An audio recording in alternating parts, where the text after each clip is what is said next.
কতটা বেহাল অবস্থা হলে রাস্তার এরকম একটা জ্যামের মধ্যে পড়তে হয়। দেখুন, মানুষ যে সাধারণ মানুষ যাতায়াত করবে সেই জায়গাটা পর্যন্ত থাকে না। রাস্তাটা এমনভাবে কাজ শুরু করছে, রামগঞ্জ লক্ষ্মীপুর অথবা আপনি রামগঞ্জ থেকে যে চাঁদপুর যাওয়ার যে রাস্তা, সেই রাস্তার মধ্যে এত নোংরা, এতটা বাজে অবস্থা, আপনারা দেখলে সত্যি অবাক হয়ে যাবেন। গাড়িগুলো এতটাই জাম পড়ে যায়, মানুষ যাওয়া আসার জন্য কোনো জায়গা থাকে না।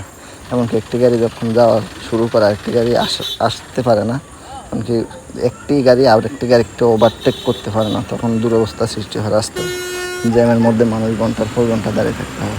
এমনকি রাস্তা এতটাই খারাপ যে গাড়ি উল্টে যায়, পল্টি নেয়, এতে রাস্তার সাধারণ জনগণের চলাচলের অনেক অসুবিধা হয় এবং জ্যামে পড়তে হয়।